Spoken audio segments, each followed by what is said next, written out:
This is Everyday Wellness, a podcast dedicated to helping you achieve your health and wellness goals and provide practical strategies that you can use in your real life. And now, here is your host, nurse practitioner Cynthia Thurlow. Hey, good morning. We are so excited to have Jerry Teixeira here with us this morning. Jerry first developed a love for biology and science as a nuclear, biological, and chemical warfare defense specialist in the Marine Corps. This love for science transferred into a desire to understand the mechanisms behind the positive effects of diet and exercise. He's a minimalist fitness and health specialist who teaches people how to build strength and improve body composition without having to step foot in a gym. We are going to dive into lots of topics. He has a background as a Marine and is a bodyweight aficionado. He has an incredible amount of content on YouTube. And so we're going to just dive right in. But Jerry, I'd love for you to kind of give us a background about how you got so passionate about bodyweight training and nutrition and all the things that are so important to you that we share in common. All right. So I think I got a good way to sum this up. I was in the Marine Corps, like you mentioned, for 4 years. I didn't have to I was young, number one, which is easier to stay, lean when you're young. I think that youth covers a multitude of sins when it comes to diet and all that stuff. And so even when I got out of the Marines, I was much less physically active immediately following at 21 till around 25 years old. But I still worked out, but it wasn't like super structured. I wasn't a trainer. I didn't do a lot of research. I just went to probably like the average person, go to the gym 3 days a week or whatever. And ate a lot of fast food and it was fine. I didn't really pay a whole lot of attention to my health. My wife ended up getting pregnant with our first child. And over that year that she was pregnant, I gained a ton of weight and I ended up sympathy weight. Yeah. And so, by the time my daughter was a year old or so, I had gained like 40 something pounds and I was at 5'8", I had almost a 40 inch waist. And I was 212 pounds. So I was pretty overweight. I mean, I was getting close to where I would be considered obese. Mm-hmm. And this is before phones had the pictures on them, where we always can see ourselves. Mm-hmm. And so we went to the beach and she showed me a picture with my shirt off and she was telling me I was getting fat, but I wasn't absorbing that I was getting fat. And then she showed me a picture and sure enough, I realized, holy crap, I'm fat and I'm going to get fatter if I don't do something. And so I made a change. And at that point I started getting more serious about the gym. I started eating what I thought was better. And at that time, this is 2007, 8, right around there. About 2008 or 9, actually, because my daughter was over a year old. So basically I was reading the fitness literature of the day and it was like egg whites and oatmeal in the morning with nothing for breakfast. And then it was chicken, rice, and broccoli, the standard fitness diet of the day. And the problem is it was all very lean, very low fat, and very flavorless. Mm-hmm. But I stuck with it. I Tupperwared everything. I ate 6 times a day. And it was incredibly cumbersome because it became like a second job having to prepare all these meals, take 6 meal breaks a day, But I did lose weight down to about 195 pounds, which was still overweight for me, but much less overweight. So I got that initial 20 something pounds off. And then everything just screeched to a halt, even though my exercise level was comparative to most people high. And I was still eating those foods. There was no more progress. And so it was frustrating, but I stayed the course and I was recommended a book called The Warrior Diet by a guy named Ori Hofmeekler. And it was the first time I was exposed. This is 2009. I read this. I was exposed to intermittent fasting. Mm-hmm. And when I read the book, it's not scientific at all. It was just intuitive and it made sense. And I'm reading the book and then I'm on these fitness boards and discussions and stuff. And everybody's talking about how you got to eat every 3 hours to stoke your metabolism.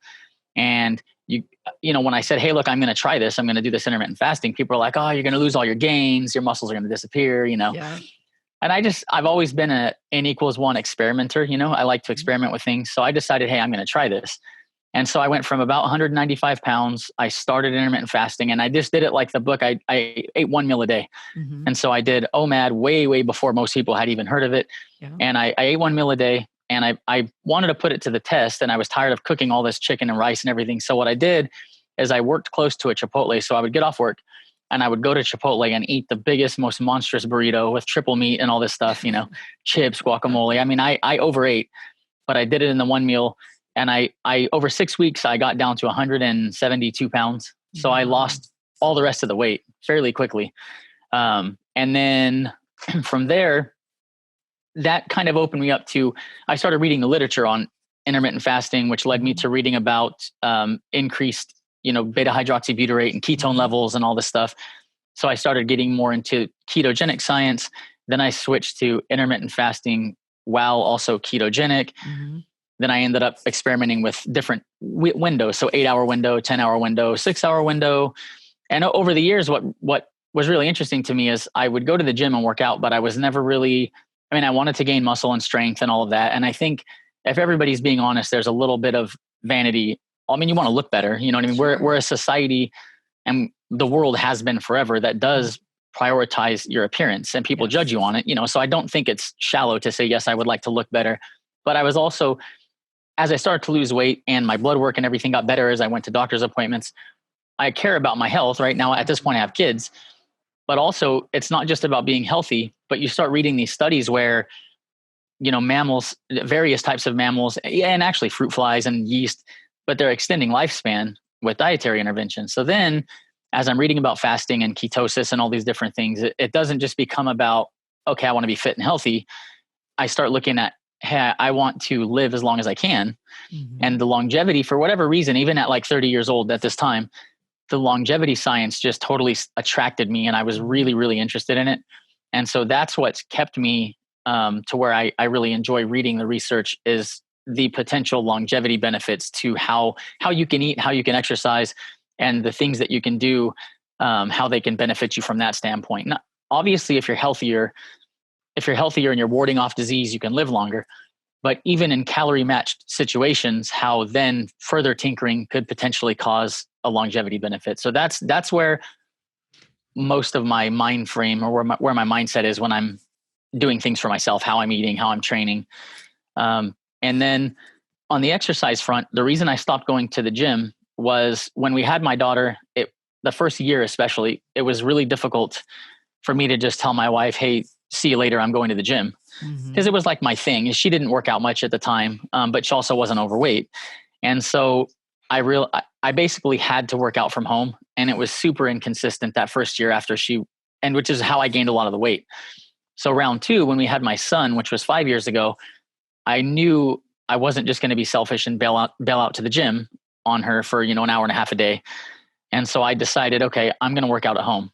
And so then I started looking into fitness equipment, and I wanted to be very minimalist.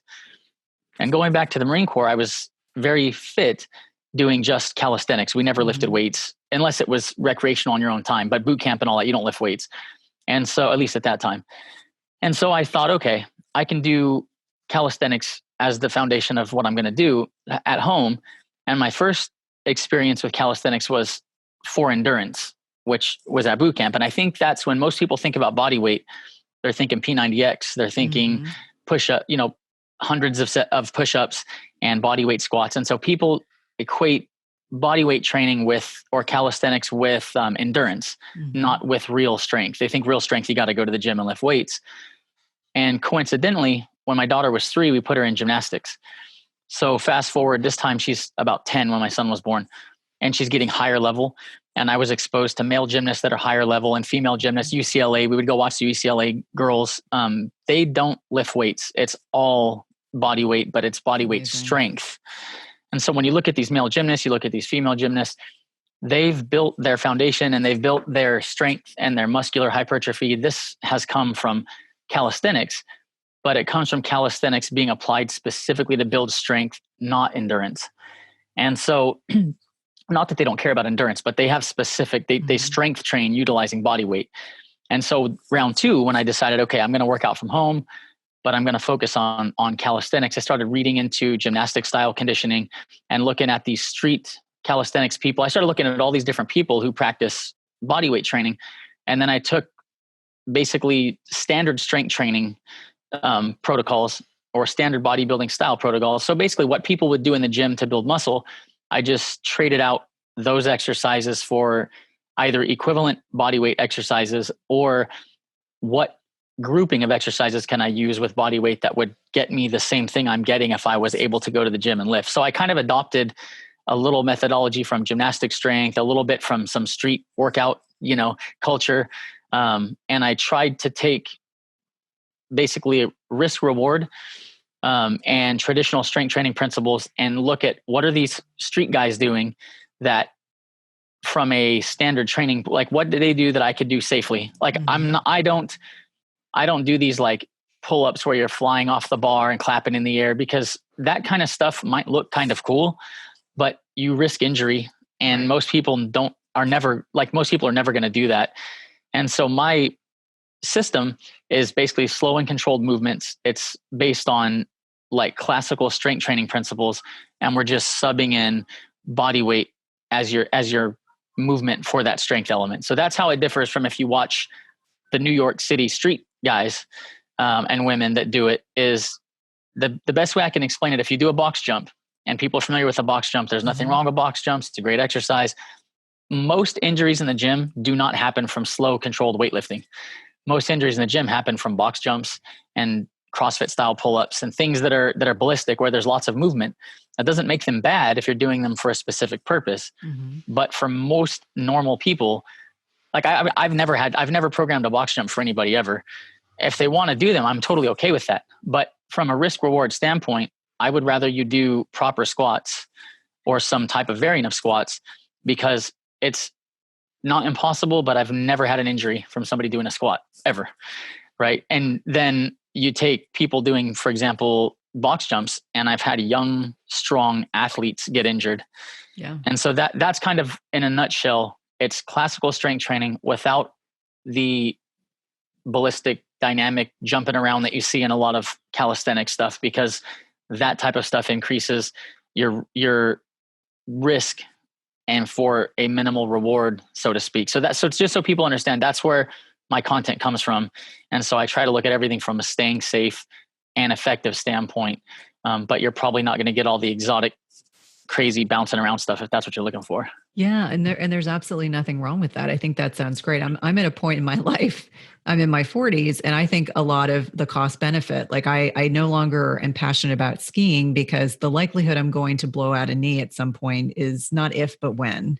So activities that I do, I'm always thinking about, okay, I want to do it safe. I want to do it so I don't injure myself, which is probably different than my mentality would have been in my 20s. But I loved that when you kind of were sharing your story, one of the things that you touched on, which is a common theme with our guests, is the fact that having a child really changed your life so profoundly that you had to figure things out a little differently for yourself. Oh, huge. How, having a child really influences all that. And obviously being an incredible example to your children now.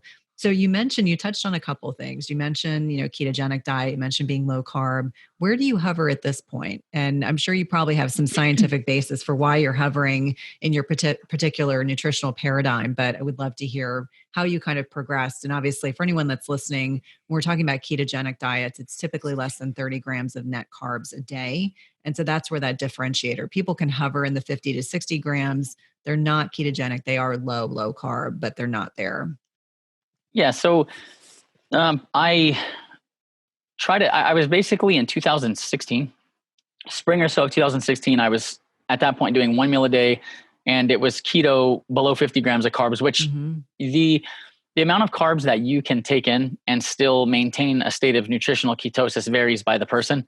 And so like to your point, when people say, hey, it's this amount, if you get a blood beta hydroxybutyrate meter, you can tell I was able to eat up to 100 grams of carbs a day if I'm exercising regularly, and I would stay in ketosis, not immediately after that meal, because 1 meal a day, but I would wake up back in ketosis. So by the time I woke up, you're so lean. And so there's variation amongst people, but I was already ketogenic at the time, and I have had GERD, silent reflux, actually, since I was 21 is when it first started. I had an endoscopy, and I had an ulcer in my throat, and they put me on Prevacid and all this stuff. And I struggled with that my entire adult life, basically. And I found, first I thought it was like a specific trigger. Maybe it's dairy, maybe it's gluten, so I was trying to figure out what was causing it. And I tried all these, I would make the same meal over and over, but change one ingredient. And I figured out that for me, at least, grains in general and any in any appreciable quantity were an issue. And so I eliminated grains, and I was doing for some time during, like I mentioned, various types of low carb over that decade. I would do a paleo where I can eat fruit, and fruit does not impact it to the same degree, maybe because it doesn't swell from a food volume standpoint to the same extent. It's largely water, but so I was doing paleo even when I was eating carbs. So I've been no grain, except my daughter's 14, and periodically she loves sushi. And there's a spot that they have great food, and you get like this 3 rolls, and she would want me to go share it with her. And so I would just suck it up and have GERD, for my kid. Cause I feel like I'm a dad first and everything else second. So, whatever. But for the most part, it was paleo when I did eat carbs, and the carb level would vary. But around 2016, I measured everything out and went strictly ketogenic. So I was well below 50, around 30 a day. And my GERD improved drastically, but it was still there. Okay. So on a ketogenic diet, even though it's high fat, at least for me, my GERD was more well managed than it was eating more on the lower fat end of the spectrum, but paleo. And then I kept seeing Sean Baker and carnivore people popping up. And my initial thoughts were, these people are insane. That's what I thought. Because when you look at, the epidemiology, which can be flawed, I mean, it's not perfect science at all, but healthy populations the world over tend to eat plant-based. Now, the thing with that is there are northern populations that do not eat plant-based, which are also healthy. And so, we can unpack that a little bit, but at first glance, I was like, yeah, this is crazy. But I kept seeing reports of people that had various autoimmune conditions. And I also had, not long term, for about 3 years, I had a progressive psoriasis in between my fingers. It started to spread to my head. And so I started seeing people with similar skin issues going carnivore and seeing relief. I was already keto at the time. And so I thought, okay, this seems crazy, but I'll try it for 30 days to see if it helps my symptoms. And so what I didn't expect, once I switched to carnivore, my GERD was essentially gone. And I say essentially gone because once in a while, 99% contained, once in a while I'd have a little issue, but I needed no medication, no antacids, nothing, which was counterintuitive because the diet is higher in fat. But yeah, no issues. And I think because it's very low food volume relative to the plant matter and relative to, the grains and all that. So that's my hypothesis on the GERD issue with carnivore, but my skin cleared up within 3.5 weeks. Wow. And I stuck with strict carnivore, no plant foods for about 7 months because I had these health issues resolve. And I thought, okay, if I have to, I'll eat like this long term. There is a lack of variety and stuff like that. But if that's what I've got to do to manage this, then that's what I was committed to doing. And after 7 months, I decided, okay, what plants do I really miss? Like, let's make a list of what do I really miss eating. And I decided, okay, I don't need to add anything to a steak. Like if you give me a steak, I don't need to do anything to it except salt and maybe a little bit of seasoning, and I can eat it and I'm happy. Right. But it gets expensive. I'm feeding a family. It's not just me. I'm not single eating ribeyes every meal, So I decided, okay, I can get a really good value on grass-fed ground beef, but grass-fed steaks astronomically expensive to feed a family of 4. So I decided I'm going to have to eat more ground beef, but just ground beef mashed up in salt is not a recipe for me to like for the next 40 years. If I have to eat like this, it's just not, you know what I mean? That's satiating. Yep. Right. I just don't enjoy it. I'm like, okay, I can do it. But it reminded me of back in the day when I'm eating chicken and rice because it's the bodybuilding diet. You know what I mean? So it brought back that I think that you should enjoy food as humans forever. I mean, what led us to cook meat and eat animals and everything in the first place is that's what we gravitated toward. We enjoy it. It's satiating. Right. And so I'm like, okay, I want to enjoy what I'm eating. So I garlic and onions, I decided in ground beef, if I could just add garlic and onions, it would improve the experience quite a bit. So I did garlic first and I did that for like a week and I had no issues. Then I added onion. I cooked them. So they're, I'm sauteing the garlic and onions because cooking vegetables can help alleviate some of the issues with compounds they have that are aggravating to some autoimmune conditions. So I did those two and I was fine. And then I really like spicy food. So there's a condiment called chipotle peppers in adobo sauce.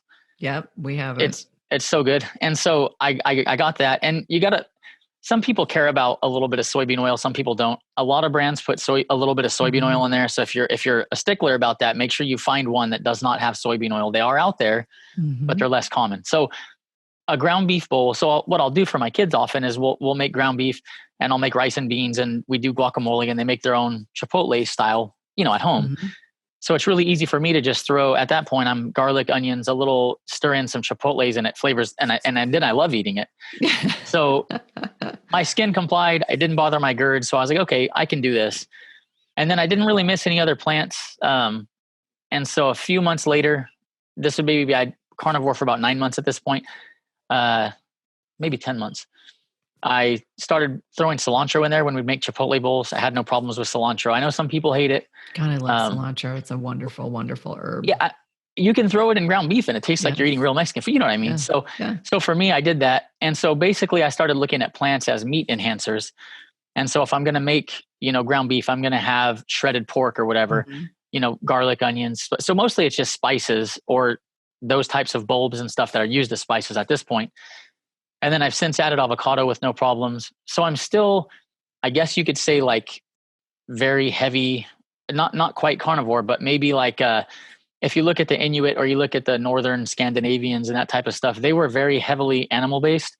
And then but they were still somewhere between 4% to 10% plant foods, depending on time of the year. So so today I'm probably in that neighborhood where it's mostly.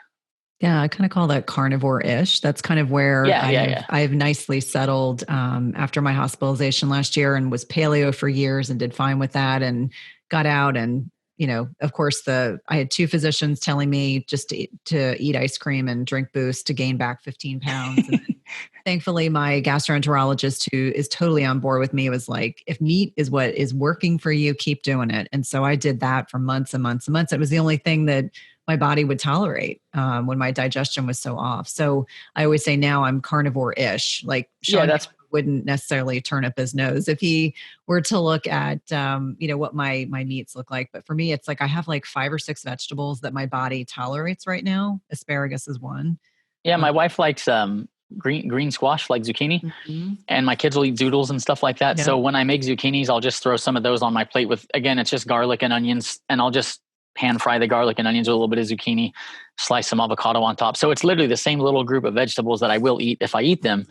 And for me, because I think the biggest thing, and I'm sure you have listeners, we all think long-term, like, okay, I think people are reasonable and they say, hey, I could do this diet for a month, like in my case. But now if I'm going to do this for long-term, I'm concerned with what are the potential drawbacks from a long-term health perspective. And so what kind of comforted me was, I think that when you look at your overall metabolic health, I got dogs too, it's fine. But when you look at your overall metabolic health, we've evolved eating plants and animals. I'm not of I know there's some people that are of the school of thought that like plants equals evil. And I don't think there's any data, there really isn't, honestly, to support that in humans. The thing is, the mainstream view seems to be that all plants are always good for all humans all the time. And the more plants you eat, the better. But the data also doesn't suggest that. There's a curve. And even in recent studies where they've taken people who eat a little bit of vegetables and fruits and they up their fruit and vegetable intake, then they go look at their DNA and different markers, the plasma vitamin C and these different levels of antioxidants will go up, but there's no difference to DNA damage. The things that they thought would make a difference from a longevity standpoint, it didn't matter. So what I would kind of tell people is, the benefits, the mitohormesis or the hormesis benefits that you would get from eating plants, you get hormesis also from ketone bodies, from beta hydroxybutyrate, and you get it from exercise. And so there are lots of ways to obtain these hormetic effects. And if you do eat some plant foods, I think humans have adapted over the millennia to be able to function well on a variety of whole foods. And I think when you look at hunter-gatherers, none of them are vegetarian. None of them have ever been vegan. So the natural way humans would eat, but they do range in only 30% of their foods calories coming from animal foods on the lower end, and it's, like half from carbohydrate, depending on the population you're looking at. Then you get to the northern hunter-gatherer type people, the Inuit and that type of thing. And they're anywhere from 98 to like 92%, depending on seasonality and how far north you go. Mm-hmm. But all those groups, prior to sugars and refined foods being introduced at some point in, the 40s or the 50s or whatever, as long as those populations kept eating their native diet, they were relatively free of heart disease and all the stuff that's wrecking modern man. Yeah. So I kind of look at it like wherever you want to fall on that hunter-gatherer type spectrum is probably okay, right? It just, you're going to all hopefully periodically get blood work, and then you listen to your doctor, medical disclaimer, all that good stuff. But that's kind of where I've settled is, yes, I don't eat a ton of vegetables, but I don't feel like eating even more vegetables would provide some magical health benefit that I'm not already getting, being that my waist circumference is good. I'm physically active. My blood work is good. Like when I go to my doctor and I'm like, hey, even when I was carnivore, when I was trying this, I was like, here's what I want to do. And he's like, okay, well, I mean, and they don't know. My doctor was honest, at least. He's like, I don't know that that's going to be healthy. But he's like, I don't know that it's not going to be healthy. He's like, there's no study saying it's not. There's no study saying it is. So as long as you feel comfortable with it, we'll run blood work and see where things stand. And so I've gone in, and pretty much my doc's like, hey, whatever it is you do, he's like, I wish all my patients had your blood work. Just do what it is you do. You know what I mean? Yeah. Like he's pretty cool about like that. And so that's what I would tell people, at least from my research, is wherever you fall along that, natural meats and vegetable spectrum, I honestly don't think it matters a whole lot, with the exception of a lot of plants today are not the same as they were, or there's plants that were only available in far away regions. Mm-hmm. Yeah. That maybe your family and your lineage never ate, and you're sensitive to. So that's why I think that the mainstream medical view that just eat more plants, all kinds of plants, they're all great, is not beneficial to anybody, because there are clearly a not insignificant subset of the population that has problems from certain plants. And and you think about some of these compounds like saponins and phytic acid, and these things that make plants, they're designed to be defense systems for the plants so that they're not as easily digestible. My dogs are having a field day. It's all good. They're designed to not be as easily digestible. And therefore, that's always my thing is bio-individuality rules. You certainly have run the gamut with trying different nutritional paradigms. But I think it all comes down to what can you sustain, what gives you energy, what allows you to sleep, what gets you the results that you're looking for, and then not stressing about it too much, because I think there's a lot of dogma that's very rigid. And that's where I think it gets problematic. Like I always say, do what works for you. Like sometimes, and I see you doing the same thing. I'm like, listen, I'm not trying to, I'm just saying like, this is what works for me. And this is my N of a couple hundred, and this is what works for us. But if there's a different system or a different way of doing things that works for you and it's healthy, that's totally okay. I just want less people eating processed foods. Like that makes me right. When people aren't, they're not buying like all these cakes and cookies and, the latest protein powder and whatever other nonsense is getting peddled by some of the processed food industry. I don't know about you, but I like to enjoy a nice wine glass after a long day. But the problem is that so many of the wines have harmful chemicals like pesticides, or they have way too much sugar, which would damage your health in the long run. After doing some researching, I discovered Dry Farm Wine, the only health-focused natural wine club in the world. Their wine is all natural and additive-free, lab-tested for purity, sugar-free, and low alcohol, so you can enjoy the taste of good wines without the massive chemical or sugar intake. By joining the Dry Farm Wine Club, you can choose how often you'd like to receive the wines. You can choose monthly or every other month, and how many you'd like to receive. And as a special gift, if you sign up with our link, you can get a bonus bottle of pure natural wine with your first order for just one extra penny. Visit the link in the description to claim your bonus bottle of natural wine and join the Dry Farm Wine Club. Right. And I think, kind of like exercise, research is pretty clear that physical activity is good and more is better. Mm-hmm. But physical activity and, for example, high level marathon running, there's a difference with the more is better. There's a difference even on, there's a shape to the curve such that when you are not doing any physical activity, then adding physical activity makes a big impact from a metabolic health standpoint and independent of weight loss. But then as you keep adding more physical activity, the benefit from the physical activity is diminished. The law of diminishing returns applies. And so people constantly think I spend way more time exercising than I do. I'm 40 minutes a day, unless you want to count like I'm stretching, watching Netflix with my kids or something, maybe it's higher. But actual physical activity, like where my heart rate's elevated, less than 40 minutes a day. And so the reason I mention this is at very high levels, it may even be counterintuitive to health in some ways. And so I think that eating plants is similar, at least from the research I've seen, it's similar where yes, there seems to be a health benefit or a hormetic response. Like you mentioned, some of these toxins in a small amount, like we evolved eating a reasonable amount, may actually be good for you. But past that amount, it starts to not be good for you. You start to develop autoimmune conditions. And so that's why I've always, since the beginning of starting to grow on social media, which was a total accident, I've always been very nuanced. And I'm totally fine. Like for the hardcore carnivores who want to eat all raw meat and whatever else, I don't care. You eat whatever you want. I don't care. I've never cared, And so people get like super tribal and they're like trying to tell everybody what to eat. I don't care what anybody eats. I just share my N=1 and my thoughts on stuff, and you do what you want to do. You know what I mean? Like why would I, outside of just kind of like what you're saying, outside of, I really would like for people to be metabolically healthy in whatever way. I mean, I follow some vegetarians, they follow me.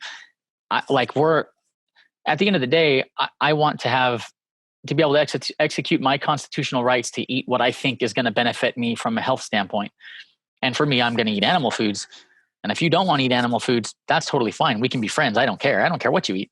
As long as you don't care what I eat. It's the people that turn it into a religion and they want to take away your rights. Yeah. So we don't have to but that's kind of where I stand on it.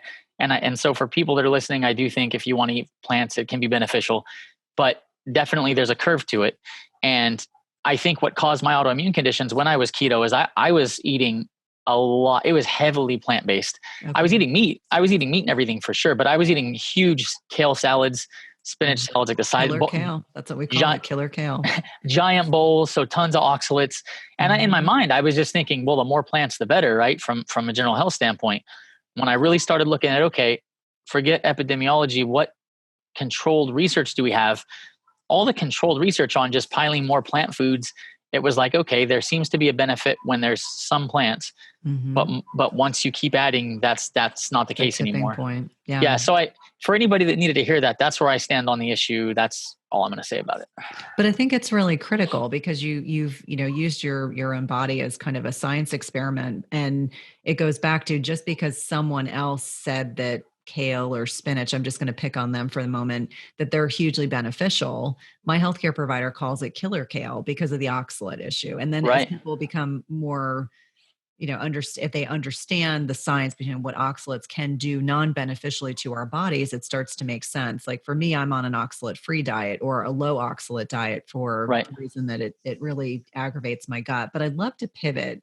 Largely what I think you're known for, obviously, I know you well to know that you are very heavily researched and, definitely outspoken about, your own experiences in the nutritional realm. But what you're really known for is the strength training component. And so given our current circumstances, those of us that are used to lifting heavy in the gym all of a sudden can't be in the gym. We're trying to make makeshift homes at home, makeshift gyms at home so that we can continue exercising.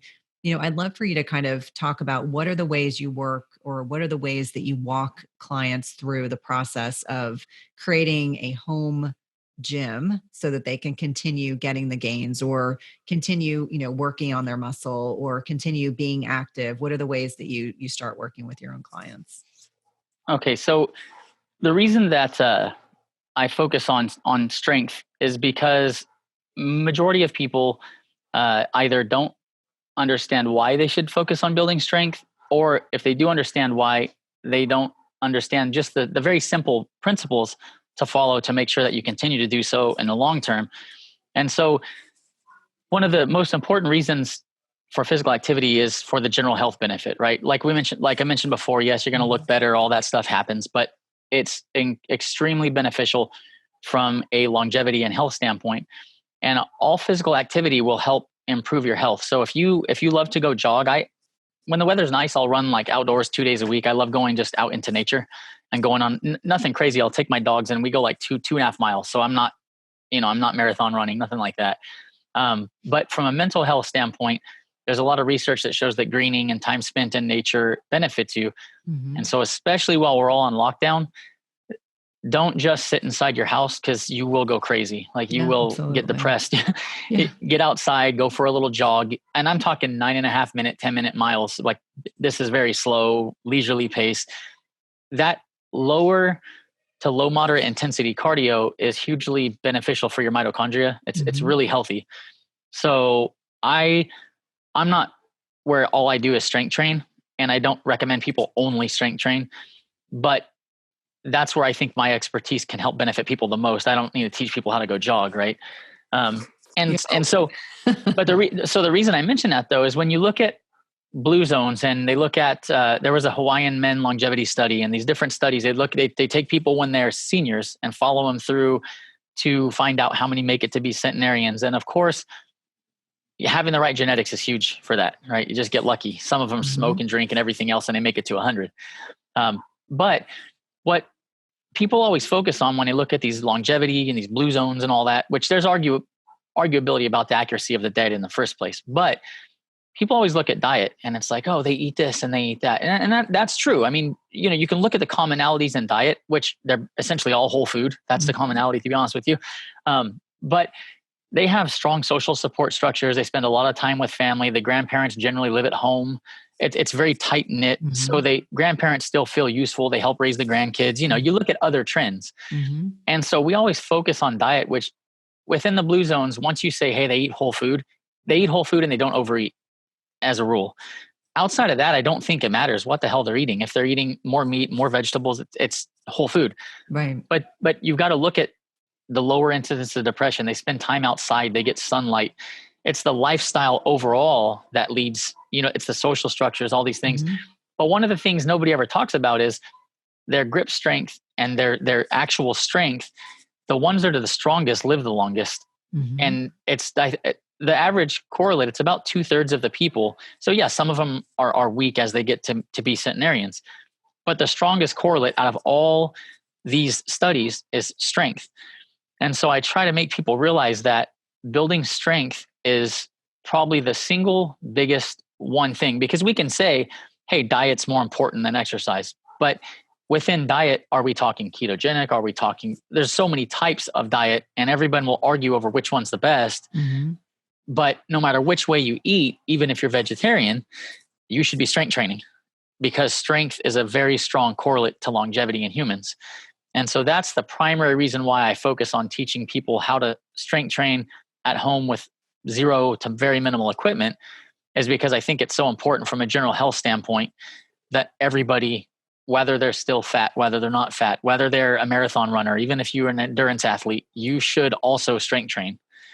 And so that's kind of where my lens is, or what the reason why I'm passionate about strength training. So it's not about being a bodybuilder or being this jacked bro or whatever, motivation that a lot of guys maybe have, or being a fitness Instagram. I don't know. Everybody has different motivation. But for me, the purpose for developing strength is specifically because as you age, being strong for various reasons is strongly correlated to human longevity. And so if you enjoy strength training, then to an extent, more is better. You 3, 4, 5 days a week, whatever, have at it if you love it. If you're one of these people who, and it seems like there's two camps. If you tend to prefer the endurance work more, if you like to go run the dogs, you like to cycle or whatever the case is, that's great. And it's really good for you. Just add 1 to 2 days a week of a full body strength training session, and that will supplement your endurance work really well. And so that's kind of where I approach people, is a minimum of once a week strength training will pay dividends from a longevity standpoint. It doesn't have to be a huge commitment at all. And if you can get twice a week in, I think that's kind of the sweet spot for not the minimum, but giving you a good return for your investment. And then past that, if you like it and you want to build muscle and you want hypertrophy and all that stuff, then you can definitely do more. So that's where my mindset set is when I'm programming and what I'm trying to teach people. And then the reason why I focus on body weight is because, to be honest with you, there's a lot of people out there that are teaching weighted resistance training and doing a good job. Mm-hmm. So I don't feel like yes, I understand how to program weight training, but that's not the knowledge base that I have that other people don't have. Right. And so I just try to narrow in on what can I help people with that not everyone else or not a large number of people can help them with. And what I think's been really cool is, and I have to explain to people because I'm pretty fit. If you look at me, I'm a pretty fit guy. But I design all of my content to start with, I always keep in mind, okay, if I have a client who's a 50-year-old woman who's never exercised before, what do I do? Mm-hmm. And so anytime I program a training session, which what I do is I put them all on YouTube free. I'm not selling programs. You can just go do them for free. But what you'll find is I might have a program where I'm performing a pull-up. And if you're a 50-year-old woman who's never exercised, you're certainly not going to do a pull-up. Right. But on my YouTube channel, I have playlists. And so if you're not familiar with how that works, you go to the home on any creator's YouTube page that you find, you can click playlists, and any playlist they've put together, which is just a series of videos on a specific topic, it helps them organize their channel. Mm-hmm. So if you go to my YouTube channel and you click on playlists, what you will find is you'll find a playlist for complete workout sessions. And so you could click my 20-minute full body session. And when you look at it, you might say, okay, I can't do half of these movements. There's 8 exercises. And you might say, okay, I can't do half of these. But in the video notes, I have links to the playlist for every single one of those exercises. And every exercise has a playlist that starts you at absolute beginner. Mm-hmm. So if I ever perform something and you look and say, yeah, I can't do that, that doesn't mean you can't do this protocol. It just means you substitute out that movement with the easier progression for that movement. And so on my channel, you just click playlists, for example, push-ups. If you say, you know what, I'm very out of shape, I can't even do a push-up. A push-up is easy for people with a base level of conditioning. But for someone who's never exercised, it requires pressing strength, but it also requires core strength, Mm-hmm. hip flexors, your glutes. You've got to hold a plank, which for some people is difficult if they're not experienced at exercise. So if you click playlist for push-ups, I start you with how to properly perform push-ups against a wall. So even if you're 300 pounds and severely overweight, you can do push-ups against a wall because now you're not working against gravity. Right. And then it shows you how to scale from there to hands elevated push-ups to full push-ups. And if you're listening to this and you are, like in your case, Cynthia, if you're experienced trainee and you go to the gym and you're deadlifting and squatting and all this stuff, one of the biggest challenges right now is not for beginners, because beginners can just do standard body weight stuff and do well. People are saying, okay, well, I can do 50 body weight squats. It takes me 10 minutes to do a set, and the intensity is too low. So what do I do? So then you could click on my body weight squats playlist and it will teach you step by step how to get to single leg squats. I've got a glute playlist that'll teach you how to train your glutes well in the absence of deadlifts. And if you're very strong at pressing, like some guys have a strong bench press, I walk you through how to get to one arm push-ups, which are super intense. So the playlist will scale you from absolute beginner who's never exercised all the way to advanced strength trainee. And so that's the beauty of the progressions in the system is it's not just when you look at a lot of calisthenics, it's just random stuff to make you super tired. And so you get a good cardiovascular training session and you feel like Insanity, for example, not picking on it because it's going to burn a lot of calories. It's going to be metabolically taxing.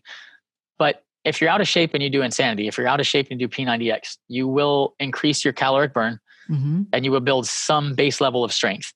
But once you've built the base level of strength, that's it. You're done. You're not going to get stronger and you're not going to build more muscle because you're not applying what's called progressive overload. And so all of my content is designed, and I talk about it, there's deep explanations. It's all designed on applying progressive overload to body weight training.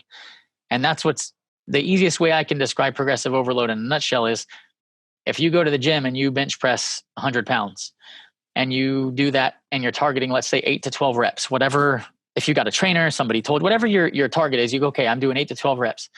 Well, a couple months pass and you say, man, I'm doing 15 reps already. I better throw 5 pounds on the bar. That's progressively overloading. You are systematically adding intensity to your exercises over time to make them harder, which stimulates an adaptation by the body. And the problem with body weight training is when you're jumping around your living room doing like a P90X style training session, which is nothing wrong with it at all, you can't add intensity or weight very easily. It's limited. So that's why I go back to what I try to do was take an actual gym workout and then say, okay, if I didn't have a gym, how would I get my gym workout in with just my body?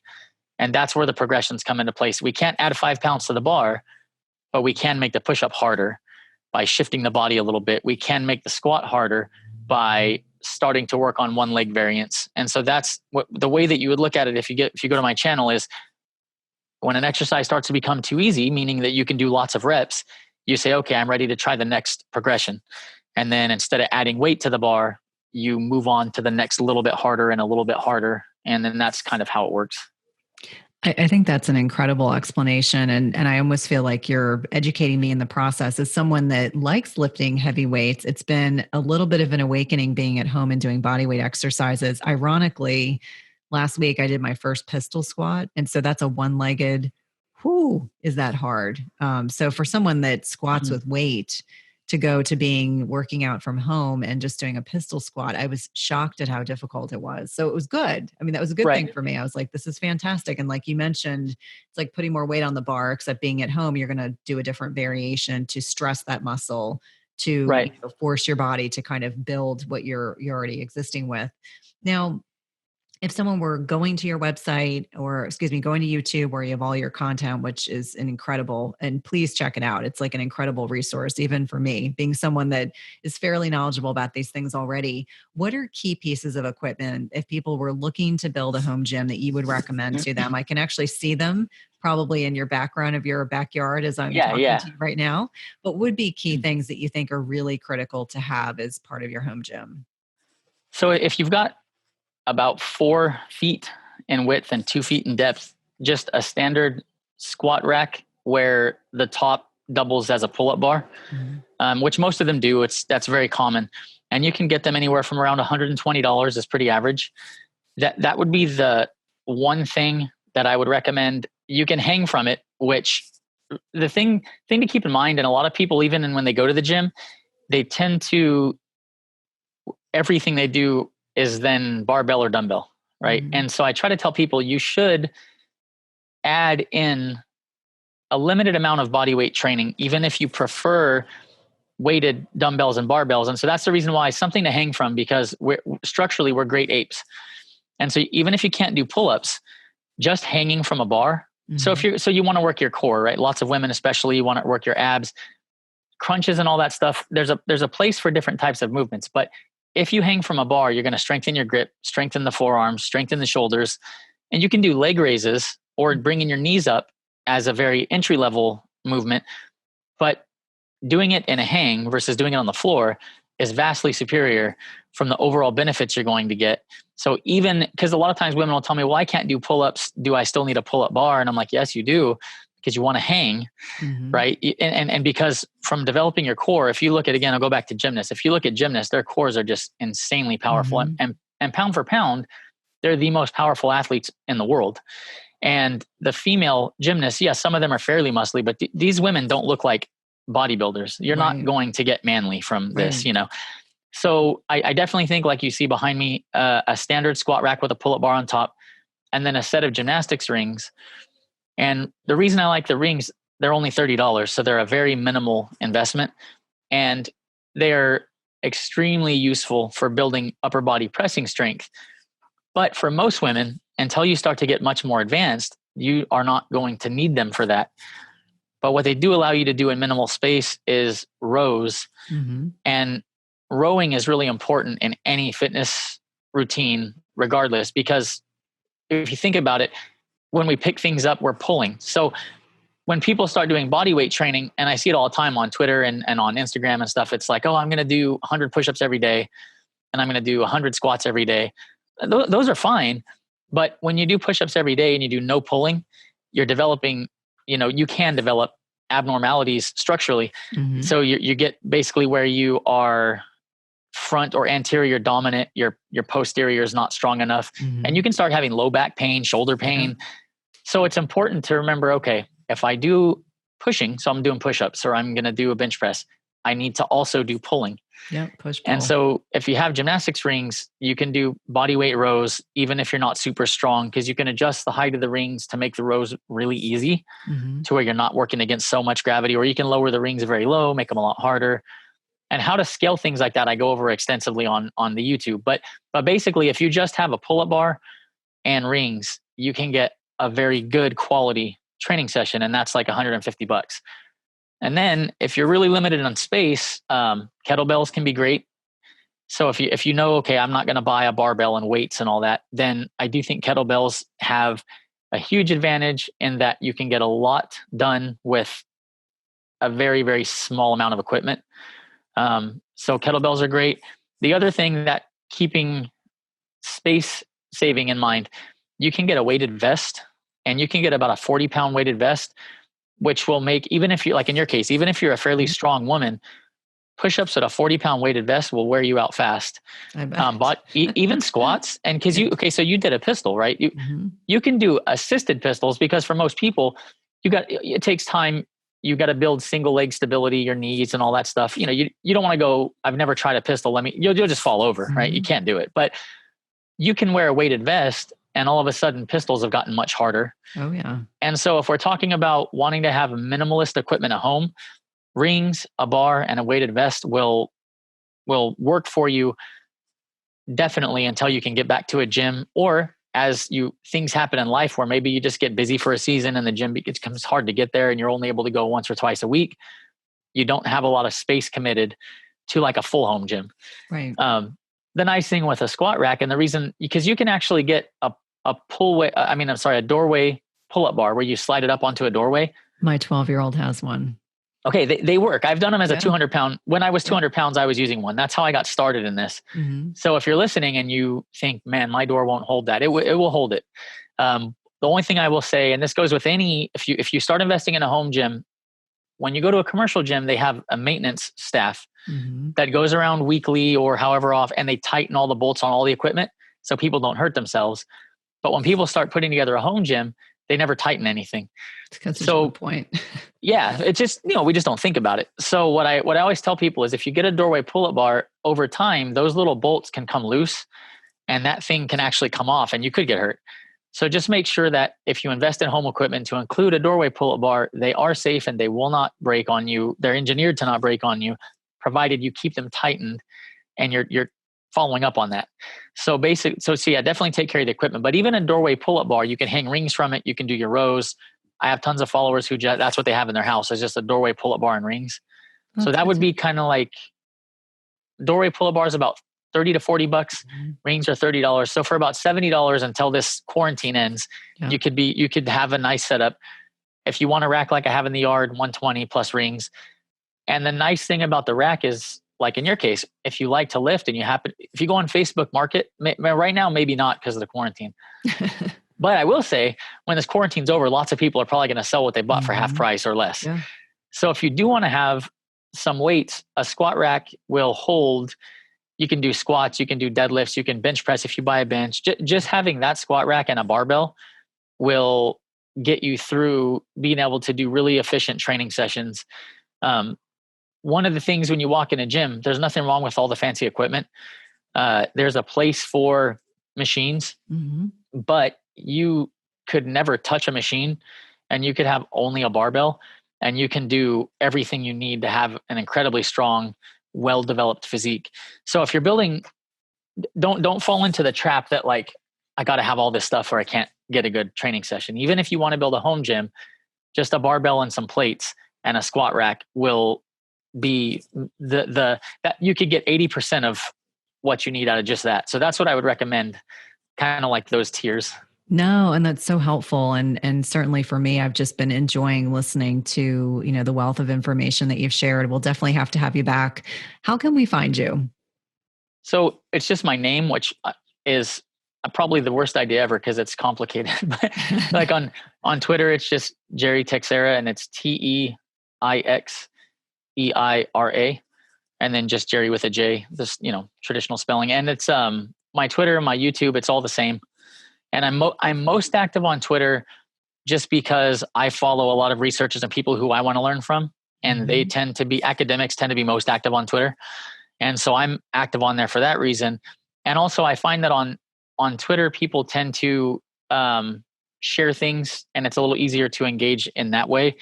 I'm also on Instagram, and I've started building that some. What I like Instagram for is you can post video clips and they're easy. Twitter, you can't organize anything. It's great for conversation, but you can't search and find things easily. So what I've started doing, and I've got to get better at it, is posting mini, like, digestible, useful things on Instagram and like stuff you can try. And then on the YouTube is more detailed content. And on Twitter is more like conversational, if you want to interact and ask questions and stuff like that. I'm most active on there, but that would be the three. Well, thank you so much for your time today. I know it's still a little bit early on the West Coast, but I appreciate you carving time out of your busy schedule. Yeah, absolutely, man. Hopefully everybody can come out of this quarantine healthier than they went into it. That's my hope. Goodness. Well, I appreciate it.